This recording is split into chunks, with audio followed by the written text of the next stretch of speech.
In 100 years, no one will know who you were. It's fine. It doesn't really matter. Welcome to How Are You? It's a show.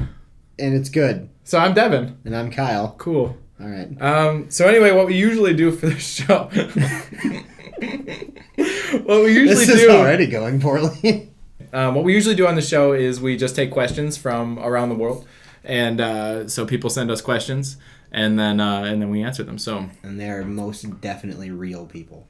Anybody can send questions. Briefreduction.com, I'm assuming, is where you want them to be the recipient. Well, on the site, you'll probably find an email. Which reminds me, like, no joke, I really want to have a fake name, like a last name. I don't want people from work to find me if they Google me. I don't think you could, I mean, they're going to know it's you. Yeah, but at that point, it won't be embarrassing. So it is embarrassing, that's what you're saying. Yeah. So that you're embarrassed by this then. Yes, I am. I'm in it. I'm all in it, but I feel a little bit like... I am deeply hurt. Well, the problem is, we'll just cut out the mean things I said, but the problem is that... Nobody cut out any of the mean things you said. Here we go. First question. Jim from Tamriel, which I don't know where that is. Fairly certain it's a fictional place. Where? From a video game. Which one? I don't want to talk about it. Okay. Will we ever reach a point where Skynet is real? Skynet already is real. There's a company. I know a guy who worked for an audio studio in Chicago, and he had to get a board, like one of the big soundboards, fixed, and he had to mail it to a company called Skynet. Yeah, and the British already launched a satellite in orbit that's called Skynet, so we're already there. Can we push pause? No. I know the reference, but I don't actually know what Skynet is or what it does. Skynet was like the system that controlled all the robots and stuff. Okay. Right. Like, that much I understand. Yeah, exactly. I mean, I saw it, but it was, I never really took the point is that launching a satellite named Skynet, asking for trouble. And they did? That's what they called it? Yeah. They're really concerned. It's just like tempting fate, It's just one of those things you're like, sure, is it irrational that, like, if I launch a satellite and we name it Skynet, that this thing from this movie might happen? Yeah, that's irrational. But at the end of the day, do you really want to tempt fate? Do you want to be that guy? I don't want to be that guy. I had a dream once that, like an actual dream, not like not Martin Luther King. I have a dream. Everybody had a robot, and it did your job for you, whatever your job was. And if you wanted to still have a job, you could, but your robot did your job for you, and all you had to do with your paycheck was sort of you would pump it back into the robot, fix it up. It belonged to you. You update its software. If you wanted it to be even better and get a better job, you could do that, and then you just did pretty much nothing except just take care of your robot, and then it did the actual work, and then you had all kinds of time to do whatever you wanted. I mean, it's effectively slavery. If that robot ever became sentient, you'd be like, wait, why am I doing this? Question number 2. What did you want to be when you were little? What did you want to be when you were little, and why? Sorry, this is a no-namer. So, when I was little, I guess for me, the first thing I can remember ever really wanting to be was Chris Van Allsburg, the author-illustrator. He wrote Jumanji, and... What? He had good stories. So I dug it. I mean, I thought... I still have some of his books. I think they're awesome. He had a couple that were way ahead of their times. I wanted to be a fighter pilot. I don't have a specific person. I just really wanted to fly a plane, and then I found out I needed glasses, and that kind of went out the window. Dude, that sucks. There's so many stories like that. Yeah.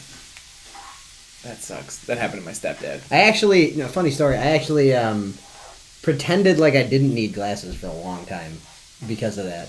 And so they gave me, like, this little thing, like, note to bring home to my parents saying, like, hey, like, you should take Kyle in to get glasses probably. And I was like, nah, fuck that. And I just threw that shit away. And like 2 years later, I'm in middle school. I'm like, Dad, I can't see anything. And he's like, what? What do you mean? Do you ever feel like you're dumber because you missed like a ton of elementary school because you couldn't see? No. Okay. in elementary school, the lice people came, and I had lice. Oh God, you were one of those kids. You were one of the kids that everybody was like, "Oh God, I know. They were in there. God, they take were him away in quarantine bag. Put him on." Like the lady was like, "Oh God, you got lice," and I was like, "Ha ha ha!" And she was like, "Oh no, you have lice." No, we're like, serious. Kid, you have lice. You have to go home. And I was like, and then everybody in the class looked at me and they were all like, do you live in a hole? Like, does a new year really mean anything? It's from Frank in Little Rock. When you live Asking the in tough Arkansas, questions, Frank. Asking the tough questions. Does it really mean anything? For me, that gets that splits to existential so fast. Right. Like, what That's means dangerous. anything? Yes. And no.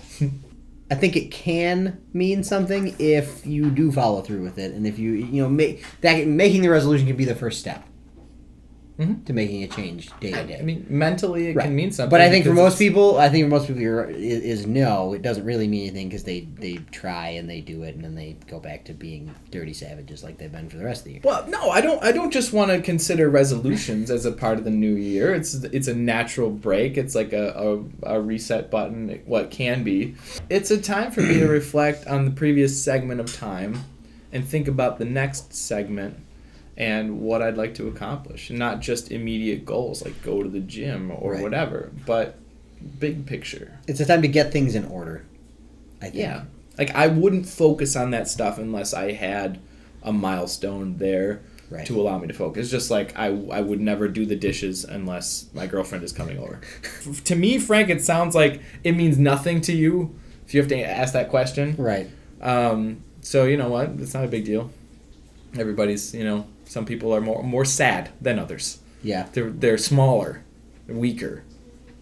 I don't know. I like to consider myself a nice person, and yet it seems every show I go off on a tangent about how I hate something. I know. I have standards. Are you done?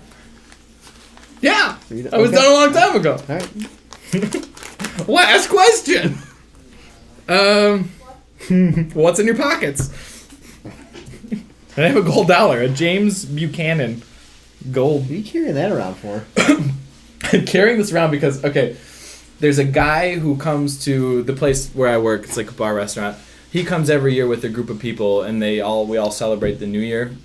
And I noticed that he has this weird toast that he does, and it's like a Polish good fortune in the New Year. And it's a silver. You hold a silver dollar. You eat a piece of herring. I've heard of this. And then you do a shot of vodka. Yes, and I've heard this of is like good fortune and money, and then good health and whatever. But so you didn't do it with a gold dollar?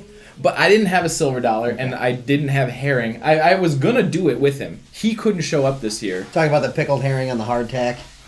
Yeah. Yeah, that's gross. I had to improvise. I came up with an Irish version of the toast, which was I had a gold dollar, a piece of raw potato, and a shot of Jameson. So I've been carrying it around. Does it have to be raw potato? No. A piece of herring is kind of gross sounding to me. Right. So it is. It's terrible. I wanted to find an It's awful. I feel like a part of that toast is that it's bad. I get getting it. through it. Yeah, right. And so I figured if I ate raw potato, I'd have to get through it. And then that would be telling of my character or whatever it was. So anyway, I had a few really good days in a row after the New Year, and I've been carrying it around ever since. Real quick, it became a superstition, and now I have to do it every day. You want to hear a joke? Yeah. Oh, I thought you were going to say no. Fuck. We're really bad at Here we go. You ready? Okay, yeah, I'm ready. Okay, it's a knock-knock joke. You start. No, fuck, that's not what I thought you were going to do. I thought you were going to say it again so I could say no. Do you want to hear a joke? No.